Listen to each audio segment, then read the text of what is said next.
All right, this is BS with Joe. I'm Joe. And this is Brad, BS, because I'm a bullshitter. So, all right, so the last segment was liberal to conservative shift. Okay. Yes. And the whole communist agenda. Mm-hmm. Let's take this a step further and talk about Kyle Rittenhouse and Daniel Penney. And how they've been persecuted. For self-defense. Both of them. Mm-hmm. Now, self-defense, I kind of want to be I love self-defense. Everybody should defend themselves. Well, the left absolutely attacked both of these guys. Yes. At the same time, they're saying that Luigi Manglar is a hero. Yeah. Okay, this guy had premeditated murder. Yes. And went up and shot somebody on the street. Okay. Daniel Penney saved lives. Yeah. Allegedly. I've seen the video. Yeah. It's public information. It's been on national news. Oh, yeah. And then Kyle Rittenhouse, he was trying to provide himself. He was running for the police with his hands in the air and getting shot at. Well, yes, the thing is I don't think he was shot at. He was... he was attacked with a skateboard. Attacked with a skateboard and he had a firearm. He had already been shot at. Yeah. Well, not directly. There was shootings that was shot, I believe, up in the air that led to the first shooting. Anybody that knows anything about firearms, you don't do that. No, but supposedly there... So, I watched the Kyle Rittenhouse case extensively. Okay. So what happened... this was before Kyle Rittenhouse shot the first individual. He hears shooting. Kyle Rittenhouse hears a shot. Well, first of all, he was there providing aid, and trying to protect businesses. Right, and had nothing to do with what the demonstration that was going on. No. Yeah. And he was providing aid, and he got separated, I guess, from a couple of members of his group. He was providing first aid for people on both sides. Yes. Anyone who needed care, he was willing to provide care. Right. And so he was going to go back to... Why did he have a rifle? To protect himself. Because in a lot of those situations when you go to protect someone's business, you get assaulted. There was... so how did he legally have the rifle? Because they said he legally had it. Well, yeah. If he was over the age of 18... No, he was 17 at the time. Okay. And it was provided to him by a friend of his, which there's certain reasons why somebody under the age of 18 could have a firearm at that time. Okay. Which allowed him to have it. Okay. And so he was legal to have it and everything in everything he was doing at the time. Okay. And no, he was 18, I think, at the time. But before then, the firearm was purchased for him, but held under supervision at a friend's house. Okay. And so there was shots fired up in the air or another direction from Kyle Rittenhouse. Okay, so Kyle turns around. Yeah, and he turns around and he sees a guy rushing at him, and he was stuck between two cars. And also, you got to think of this. At that time, there was smashing cars and windows and everything around him, and all of his friends are not currently there because he is called to bring a fire extinguisher to a location where his friends were at. And I guess he got turned around and went to a wrong location. So he is by himself with a fire extinguisher going to put out car fires. Okay. Because he was also allowed to be on a car lot to help protect it from looting and damages. Right. So he's going back to this car lot with a fire extinguisher in tow, and he is holding it. And then he got turned around in the chaos. Well, no, he was going to what he believed was the right location. It was a car lot. Yeah. But it was the wrong car lot. Okay. Because the car lot owner owned 3 car lots. Gotcha. So he went to one of the wrong car lots. Well, he was being chased by an individual who was wanting to do fires, looting, and all this other stuff. He sees Kyle Rittenhouse. He starts chasing after him. Probably wanted to steal his rifle. Or kill him. Yeah. We don't know what his intention was. But he also stated as he was attacking Kyle Rittenhouse, I'm going to kill you. Okay. So Self-defense kicks in. Self-defense kicks in. And he runs from him. Then he gets between a couple of cars, and he hears in the dark, because this is in a dark area, this is late at night, he hears cars getting smashed into and broken into. So he doesn't want to go into the dark. He wants to stay in the light where he can see what's going on and what's coming at him. That makes sense. Then this guy comes at him between the two cars. Kyle Rittenhouse has nowhere else to go. Right. 3 shots ring out, kills the first individual. And he was going to go provide him aid, and then other individuals come rushing at him and saying, he shot him. So Kyle Rittenhouse is going, okay, I gotta leave this area real quick and in a hurry. Right. So as he runs off, and he's running towards the direction of police to let them know there's an individual shot at this location, you need to provide aid. Right. As he's running that way, he gets attacked By the guy with the skateboard. By the guy with the skateboard. And he falls to the ground. Another individual he was known as Jump Kick Man. Okay. Kyle Rittenhouse fired at him, missed him. Okay. And another individual comes up and grabs Kyle Rittenhouse's rifle and starts to pull. Kyle Rittenhouse pulls the trigger. Shot goes across that individual's chest through his heart, killing him instantly. He died before he hit the ground. Mess around and find out.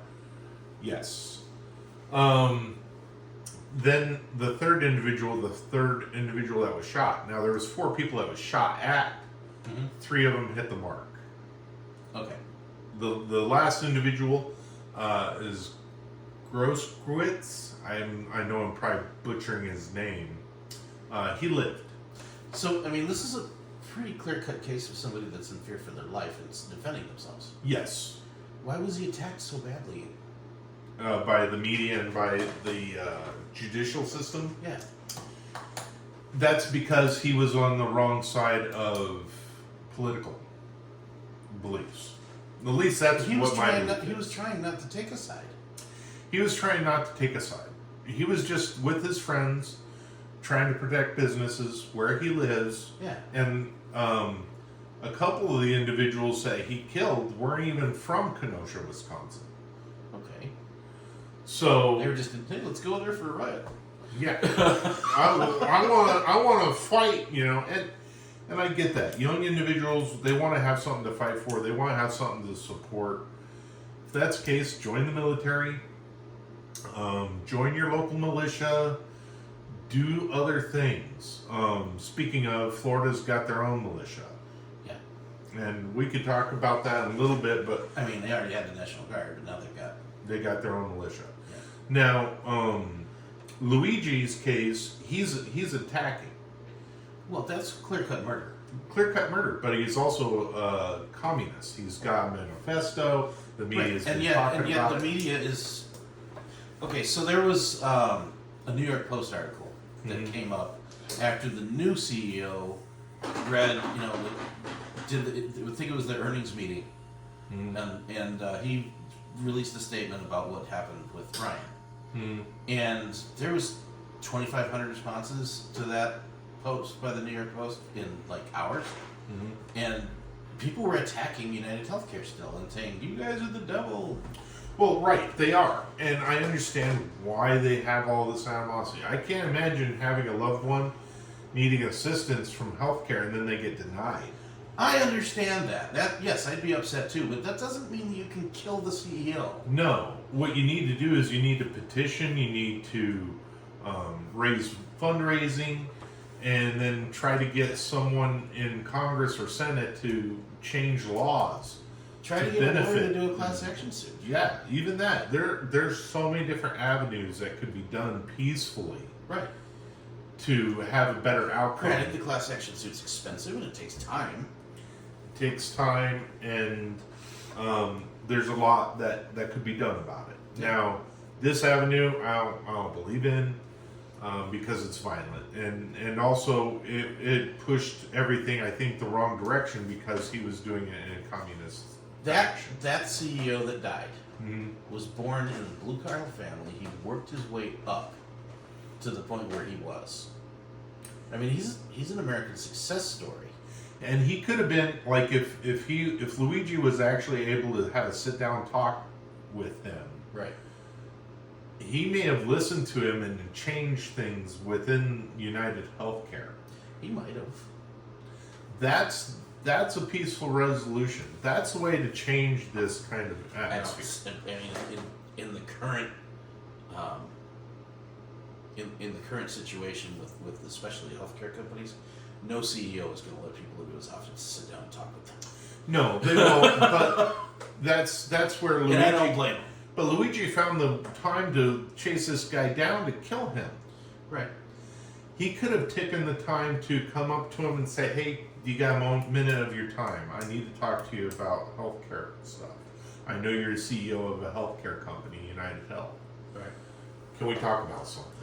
And then if he says, "I don't have time, but I'll tell you what, here's a business card. Let's set a meeting. Maybe I could find somebody I could talk to you about it." That would be a CEO. That would be that's a leader taking action. And that's where CEOs should be. They should be leaders. Yeah. They should be listening to individuals' ideas to maybe grow the company. Now, would class disparity come into that? And here's Brian saying, "You know what? I don't want to talk to you. Go away." Yes, class disparity does come into that, and But then again, Luigi, with an Ivy League background, he's the same class. it's also New York City. New York City, you can't judge a book by their cover in New York City. Not everybody wears suits that's wealthy. This is true. But also Daniel Penney, the other side of this coin, he's attacked by by a lot of individuals in Facebook and social media, and there's nothing to talk positive to him about it unless you're. So if you don't know about Daniel Penney, yes, here's what happened. He was in a subway, okay, and a guy that was on drugs and unhinged. Yes, he was threatening individuals on the subway. And he assaulted multiple people, including an elderly woman. Yes. And Daniel Penney and another passenger, I don't remember his name, subdued the guy. Yeah. The individual that they subdued that wound up expiring due to the chokehold, and also the pre-existing conditions that he had, and the police response, because they refused to do CPR. Yes. The individual said somebody is going to die tonight. He was right. And he was right. And it just wound up being him. Right. Now, Penney did not intend to kill this individual. No. He was trying to save lives. He was trying to save lives. And but yet he found himself in court defending his life. Yes. And he had him in a chokehold. Now, how do you control somebody that's crazed, lunatic, possibly trying to kill people, or actually stated he's going to kill somebody, or somebody's going to die? I think that's a pretty good non-lethal choice. It's the least lethal that Daniel Penney was able to put on this individual. And he didn't know he had pre-existing conditions. Yeah. Yeah, and Daniel Penney did everything he could to prevent that. Like Kyle Rittenhouse. I think he did everything he could, like trying to run away from an individual. Yeah. And then when you're on the ground being attacked, you don't have any other choice but to try to save your own life. This is true. Now, how does this tie into what we were talking about in the last episode with the liberal conservative shift? So that goes back to the individuals supporting Luigi and condemning Daniel Penney, Kyle Rittenhouse, and saying they should be strung up, they should be, put in prison, they should be all these things, and a lot of them are looking at it as an attack on themselves. Right. We need to flip the script. I mean, Luigi is the bad guy. Mm-hmm. Daniel and Kyle are both good guys. Well, they're good guys to a point, and this is the thing. This is where this is another shift that could be happening. I don't want it to happen. I want good guys to take action to save individuals. Okay. I don't necessarily believe in mercenaries, or vigilanteism. No, neither do I. But Rittenhouse was not a vigilante, no, he wasn't. and neither was Daniel Penney. No, these individuals saw somebody that was going to cause harm to others and then stop the individual. Right. Well, not Kyle Rittenhouse. He was trying to defend. He was just trying to save his own life. But he was also trying to defend businesses or stop harm to businesses with his friends. Now, at the same time, we've got local issues here, like this takeover that just happened a few days ago at John Young and Central Florida Parkway, Yes. where like 30. Well, there was. I've seen the video. There had to have been at least 100 people at that intersection, and it was a street takeover. You know, the street racers Doing figure eights, doing car stuff. They lit a bonfire in the middle of the intersection, doing damage to the pavement. Damage to property and also probably getting people hurt. Like, I've seen a lot of The cars were hitting people. Yeah, hitting people. I don't think they're not getting hurt. They're getting hurt. Yeah. And the cars are probably having accidents. Probably. And are those cars stolen? Maybe. No one knows, because this is a lawlessness that's happening in our own backyard. And this is the thing where, like, I mean, it's not unique to Orlando. This is happening in Denver. It's happening in LA. It's happening in New York. right, but it's also happening here. Right. This is why we're bringing this up. And this is also why I want to bring up Kyle Rittenhouse and Daniel Penney and Luigi. It'll be a matter of time before something like that could possibly happen here. True. And this is also where I was going to come up to my point is, I want people to do things to protect life and to protect others. I don't want to see somebody go, I don't want to get involved because I don't want to go to prison. Or have my life ruined because of media or no longer knowing if I have to look over my shoulder. If you're on your way home, okay, and you're 3 cars back from the intersection at a red light, and so all of a sudden these guys come in and take over the intersection and start doing a car show, and you just want to go home. I mean, your individual rights are being trampled on by these people. Yes, they are. Because now you're kind of held hostage. You are. I hope that, and the Orange County Sheriff's Department is asking for help to identify at least 30 individuals from the videos. And that's what you could do. So you can identify the individuals. If anything, just try to be discreet. I don't want you to put yourself in harm in these situations. Right. Try to be discreet. Try to take a picture of the car's license plates that are being involved. Yeah. Try to have a little bit of video footage.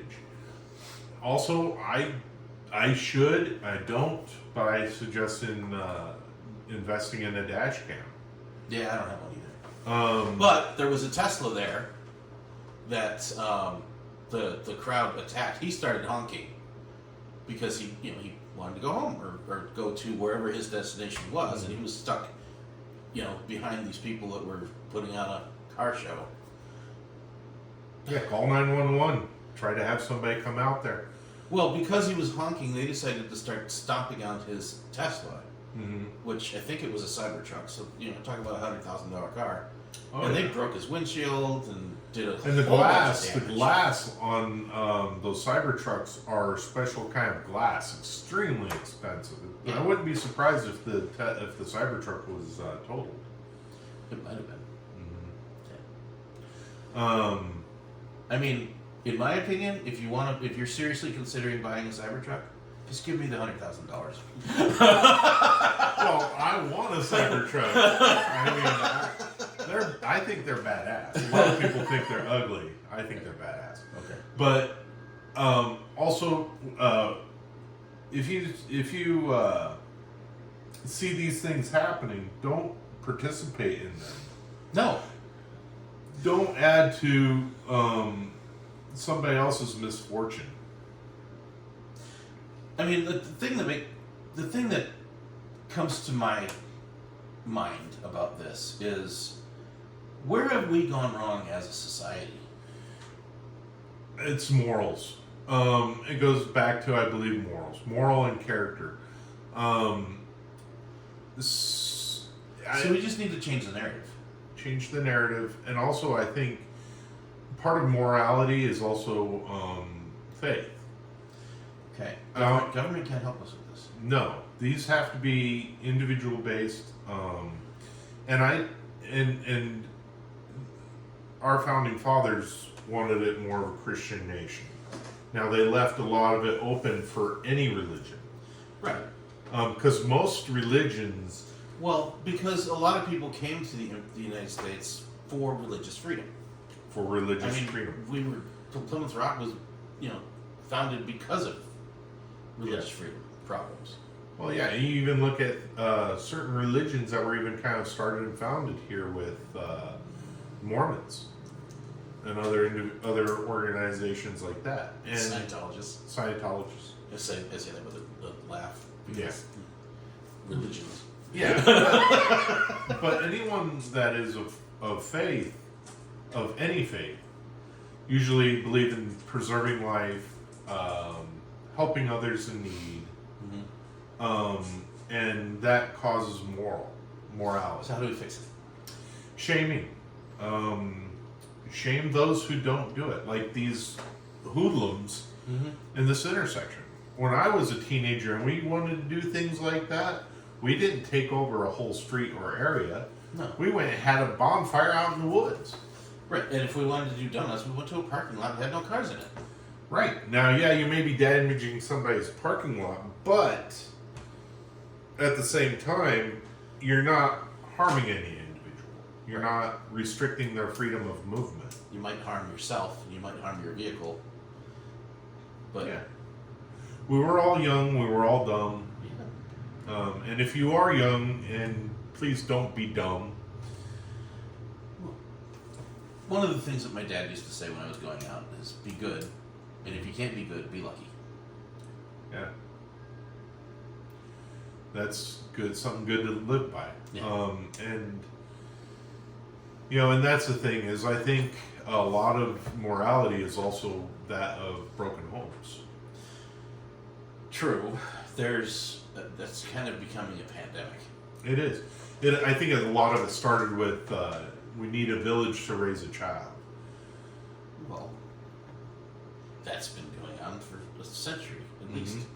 Because when you look at rappers like drill rap and things like this, which are calling to kill people or cause harm or do harm or other things like that, and kids are looking to that as something cool, that's where we've gone wrong, and that's where the parents have gone wrong. True. And that's where I would like to go back to being able to have a household with one income, and that's where People need to raise their kids. Well, and that's how do you raise their kids? Is with a single household with Either a a single single parent income. household can't do it, Yeah, and double income, both working, can't do it. So try to keep the families together and try to have a single individual work. My cousin, my nephew, Isaac. He's a great man. He has a baby, has another one on the way.